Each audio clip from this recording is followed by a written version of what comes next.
empire that he's going to talk about it. And if you wouldn't mind giving him a round of applause.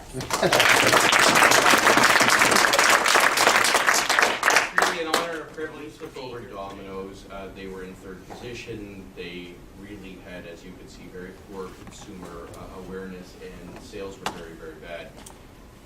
We did something that really completely went against pop culture and the ideas of traditional marketing. You should never criticize your brand. You should never really beat up your product.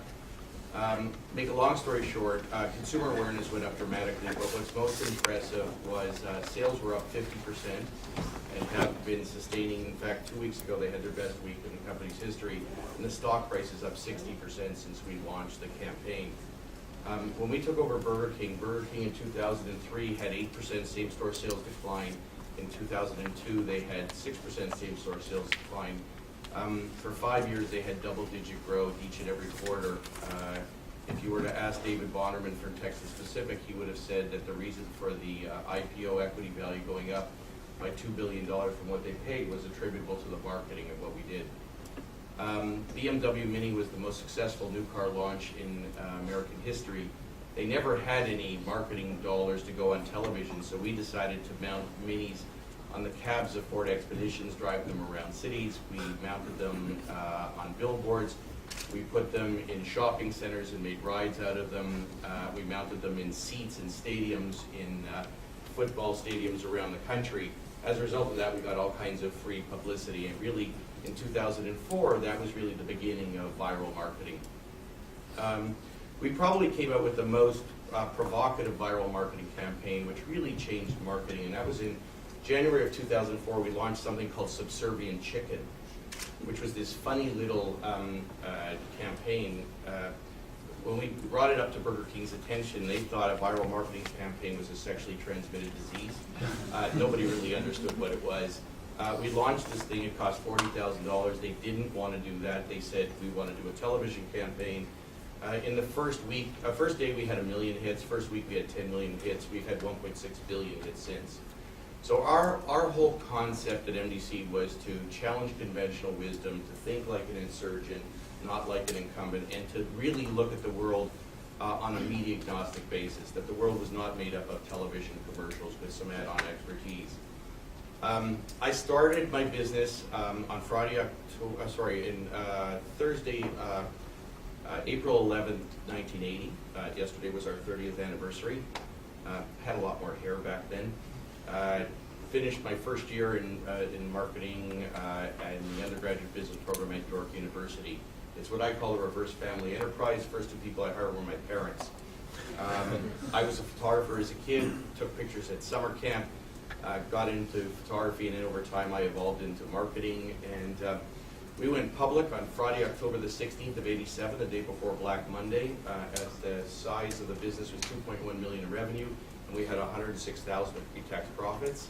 At the same time that WPP went public through a reverse takeover, we did the same. Jay actually was my lawyer at the time. We did a reverse takeover of a shell called Brandbury Explorations Limited. There's a great expression, if it doesn't kill you, it'll make you stronger. And so we have, I guess if that's the case, we've enjoyed a lot of adversity over the years. The concept that we had was one where we thought of what we call the perpetual partnership. That if we could partner in human capital businesses whose assets went up and down the elevator, we could go back to the roots of what made this industry great.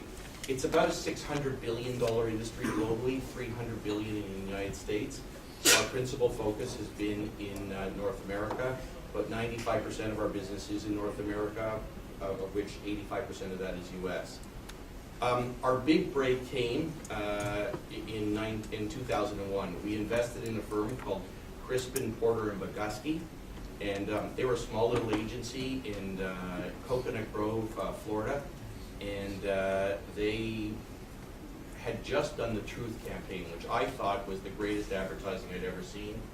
When they launched that, it became the most successful social marketing campaign ever. There was a 26% decline in cigarette smoking amongst teenagers after the launch of that. They then got BMW Mini. We really won the lottery at that point in time. the business went from 40 employees, 12 million in revenue, $1.8 million of EBITDA last year. Now they have 1,100 employees. They're in Boulder, Colorado, Coconut Grove. They're now in Sweden. They're in London, and they're in Spain. They were just voted Agency of the Decade, and they're probably the most successful agency over the last century financially. From that, we had in 2001, like most entrepreneurs, I was your typical serial entrepreneur. I invested in all kinds of other businesses. We were in security printing, we were including check printing and stamps, tickets and cards. We were in the business of catalog shopping. So in 2001, we owed $900 million. And as my friend Seymour Schulich, who's the founder of Franco-Nevada, Euro-Nevada, and the largest individual shareholder of Newmont, said to me, I had one foot in the grave, one foot on a banana peel. So we did an income trust, and we sold off all of our other non-core businesses. We decided we would become a pure play in marketing and advertising services. And as a result of that, we became a pure play. We paid down our debt. Our net debt today is about $175 million. So we've generated, both through asset sales as well as through free cash flow, about $750 million. We actually generated more free cash in the last 2 years than we did in the previous 20. And our principal focus, when we said we had this idea about being partners with management teams, everybody thought we were crazy. They said you should own 100% of these businesses. And we said, in a business whose assets go up and down the elevator, we think that people have to have both emotional and financial ownership in the business. And so we believe that what differentiated one firm from another was talent, people in terms of great ideas, etc. And so as Crispin became more and more famous, I had a very simple idea. I said if they could, every time they were mentioned in an article, if they could just say they were an MDC partner firm, we would have what I call credibility by association. So we thought that we stood taller by standing on the shoulders of giants, and they were brilliant thought leaders who became world recognized. So over time, people sort of said, by the way, who is this company, MDC? And so over time, as they became more famous, we then redeployed capital and we acquired other businesses.